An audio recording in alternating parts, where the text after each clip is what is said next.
تارودانت ولا مراكش الصغيرة كما كنسميوها في المغرب، العروس ديال سهل توس، مدينة اللي معروفة بالأسوار العظيمة اللي كتحيط بها من كل مكان، كتخبي وسط البيوت الطينية ديالها حكايات العلم والوقار. مدينة اللي معروفة بالدراجات الهوائية والناس الطيبين والدراوش، في الهدوء كان ديما كيميزها السكينة، كتملى الساحات بحال ساحة أسراك. ولكن واش عمركم تخيلتوا باللي هاد الأسوار العالية اللي كانت ديما كتحمي المدينة من العدو غتولي واحد النهار مخبية واحد السر رهيب، وباللي هاد الهدوء اللي كيميز المدينة كان مجرد قناع الواحد من أبشع الكوابيس في تاريخ المغرب. غنديكم معايا لغشت من سنة 2004، الصيف، الحرارة. هنا تارودانت ما بقاتش هي تارودانت اللي كنعرفو، الواد الواعر اللي كانوا الوليدات الصغار كيمشيو ويلعبوا في جنابو قرر واحد النهار يخرج واحد السر مخبي من الأعماق. خرج جمجمة صغيرة اللي كانت هي الصرخة اللي هزات أركان المدينة وفضحت واحد الوحش بشري كان كيعيش وسط الناس، وحش اللي كان كيخدم مع الناس الدراوش، كلا معاهم طرفة الخبز، ولكن في السر كان كيخبي واحد المقبرة جماعية كيبنيها شوية بشوية تحت رجليه. اليوم غادي نشوفوا كيفاش قدر هاد الشبح يخدع مدينة كاملة لسنين. علاش ملي دقوا عليه البوليس الباب قال لهم بورود كنت كنتسناكم تجيو وترحموني من العذاب اللي انا فيه. مرحبا بكم خوتي في قناة البوليسية. اليوم غادي نفتح انا وياكم الملف الاسود ديال سفاح تارودانت. وجدوا لي شي كاس تاي وحلوا وديناتكم معايا مزيان، ويلا نبداو القصة اليوم. غادي نبداو القصة ديالنا في الصيف ديال سنة 2004. كما كتعرفوا شهر غشت الحرارة كتكون كتذوب الحجر. مدينة تارودانت كانت غارقة في واحد الصمت رهيب، الناس كيهربوا لجناب الواد كيحاولوا يتبردوا ويقلبوا على اماكن باردة فين يدوزوا النهار. ولكن في هاد البلاصة اللي الناس كيحاولوا يرفهوا فيها على راسهم، يحاولوا يضحكوا فيها، ينساو العناء ديال الحرارة، غتبان واحد الحقيقة اللي هزات المنطقة كلها. واحد الوليدات صغار كانوا كيلعبوا في الجنب ديال الواد الواعر في الرميلة والحجر وما جايبين للدنيا اخبار. واحد اللحظة واحد من الوليدات شاف واحد الحاجة بيضة خارجة من الرملة. الدريري وبحكم حب الاستطلاع ديالو بغى يعرف شنو هي، كيصحابها راس مونيكا ولا شي كورة كاينه تما. بقى يحفر عليها، واحد اللحظة غوت غوته وحده، خرج جمجمة بشرية صغيرة باقي فيها ملامح الرعب. الدراري غوتو غوته وحده هزات الواد كامل، وفي لحظات المكان اللي مكان ديال الترفيه ولا مسرح الجريمة كيتبورش ليها اللحم. بسرعة البرق جات عناصر الشرطة العلمية والمحققين. هنا بدات عملية الحفر اللي غيكشف على واحد المقبرة جماعية ماتت فيها البراءة، ولا نقولوا مدفونة فيها البراءة. كل ما كيحفروا كانت كتخرج فاجعة جديدة، هيكل عظمي مورا الاخر، حتى وصل العدد ل8 ديال الجماجم. الصدمة كانت ملي شافوا المحققين الصغر ديال داك الحجم ديالها. هنا عرفوا باللي هادو وليدات تقتلوا بدم بارد وتلاحوا في هاد المكان المنسي. الخبر انتشر بحال النار في الهشيم، المدينة كاملة كتسول. الصحافة الوطنية المغربية ولات حاضرة بقوة باش يغطيو على هاد الحدث اللي هز المغرب كامل.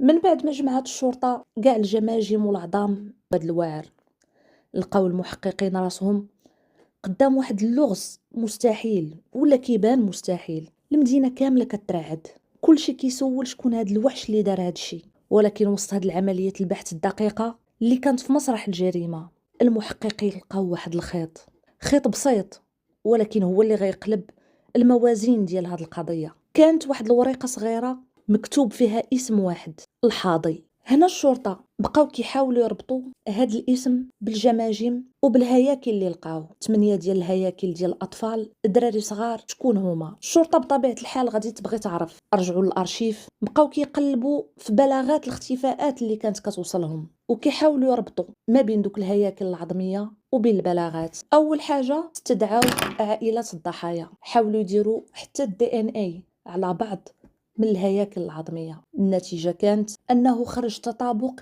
ديال 5 ديال الهياكل مع 5 العائلات، وبقاو 3 اللي مجهولين الهويه ما عرفوهمش شكون. كانت واحد النقطة اللي العائلات ديال الضحايا كلهم قالوها، هي أن الوليدات ديالهم المختفيين كانوا كيخدموا في المحطة الطرقية ديال تارودانت، اللي كانت هي القلب النابض ديال ديك المدينة. هنا البوليس بدات كتبان لهم الإشارات الأولى، يعني المحطة الطرقية ديال تارودانت هي الخيط اللي خاصو يبداو منه البحث. بالفعل المحققين طاروا، مشاو لقلب المحطة تما وبداو كيسولوا على اي واحد كيحمل الكنيه ديال الحاضي. تما شي واحد صيفطهم لعند واحد سميتو نجيب الحاضي، كان خدام تما، وهو اللي عطاهم المعلومه الحاسمه باللي عنده خوه سميتو عبد العالي الحاضي وكيخدم حتى هو في المحطه، كيخدم حمال.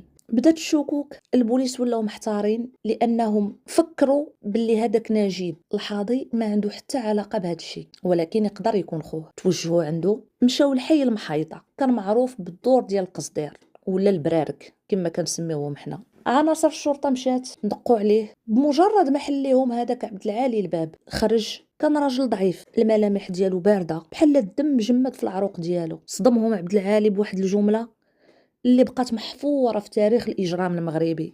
قال لهم كنت كنساينكم باش تخرجوني من هذا العذاب اللي فيه. جمله كانت كافيه باش يثبت عليه بانه هو المجرم الحقيقي. هنا الحقيقه بدات كتبان. عبد العالي في الاعترافات ديالو اعترف باللي قتل 9 ديال الاطفال، وكلهم السن ديالهم ما بين 11 و 16 سنه. وفي التحقيقات بان الوجه الثاني ديال المجرم. على حسب الاقوال ديالو، على حسب الاطباء النفسيين، قالوا بلي انه انسان تعرض للاعتداء والتحرش في صغره من طرف العائله، صحاب، جيران، وحتى صحابه في المدرسه. هاد الجزار اللي كان ضحيه في صغره قرر ينتقم من الوليدات، وكما هو سماهم الوليدات المنسيين ولا المتشردين. قرر ينهي الحياه ديالهم ويقتلهم باش ما يعيشوش نفس المسار الكحل اللي عاشو هو. هذا كان هو المبرر اللي عطى السي عبد العالي باش يبرر هاد الجرائم اللي كان كيعيش فيها. واش بالفعل نقدروا نعتبروه مريض نفسي، ولا كان يحاول يخفي الشخصيه ديالو ويبرر الجرائم ديالو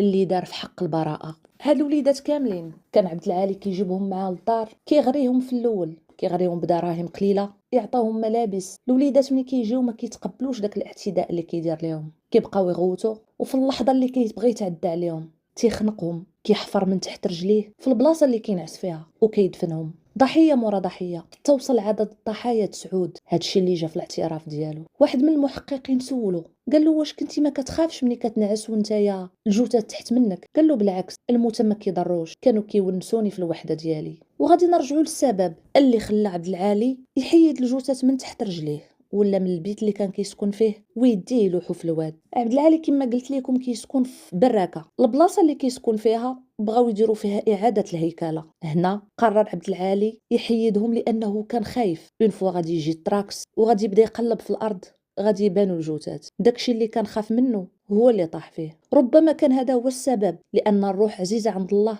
باش يتفضح هذا المجرم الخطير. من بعد هاد الاعترافات المغرب كامل عاش واحد الحاله من الذهول ولا نقولوا حتى الغضب. الراي العام في تارودانت وفي كاع المدن المغربيه، لان الخبر انتشر في الصحف المغربيه اللي كانت في ذاك الوقت. بنادم كله ساق الخبر، كلشي ولا كيطالب باقصى العقوبات لهذا المجرم. الناس ما كانتش قادره تستوعب كيفاش وحش بشري قدر ينهي حياه 9 ديال الرواح وكلهم وليدات وبقى متخفي هاد السنين كامله. وفي 11 دجنبر من سنه 2005 قاعه المحكمه ديال الاستئناف باكادير كانت غتنفجر بالبشر. عائله الضحايا كانت كتسنى كلمه القضاء باش تبرد ديك النار اللي في قلوبهم. المحكمه نطقات بالحكم اللي كان كيتسناه كلشي، كان هو الاعدام في حق عبد العالي الحاضي. ولكن رغم بلي هاد العقوبات الاعدام في المغرب ما كيتمش التنفيذ ديالها عمليا، كتبقى موقوفه التنفيذ، ولكن الحكم كان كافي باش يخلي هاد السفاح ديال تارودانت يقضي البقيه ديال حياته في الحبس وفي ظروف قاسيه. بقى عبد العالي الحاضي مسجون خلف الاسوار اكثر من 16 سنه. هاد السنين كامله بقى كيش الشخص المنبوذ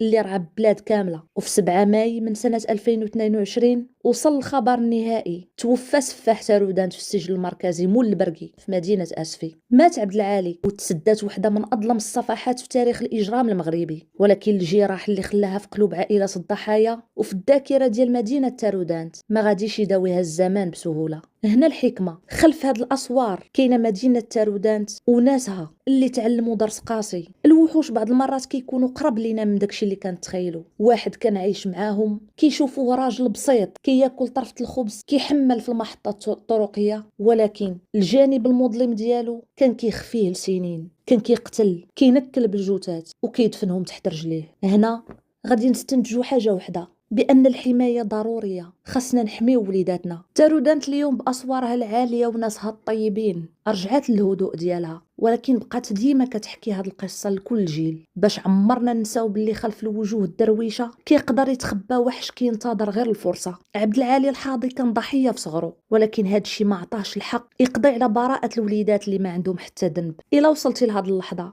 كنشكرك بزاف حيت عطيتيني من وقتك باش تعرف هاد القصة. القصص ديالي في البوليسية ماشي غير الفرجة، ولكن باش ناخدو العبرة ونكونوا عين وحده كتحمي المجتمع ديالنا. الا عجبك اسلوبي وبغيتيني نكشف ليك اسرار ملفات اخرى تكون غامضه ومن ارشيف الجريمه، ما تنساش تشترك في القناه وتفعل الجرس باش تكون انت اول واحد كيوصلوا الخبر اليقين. بارطاجي الحلقه مع اصحابك وخلي لي في تعليق واش في نظرك الاعدام كافي لهذا النوع من الوحوش. نتلاقاو في ملف جديد. كنت معاكم انا البوليسيه، تهلاو ونتلاقاو في الحلقه الجايه.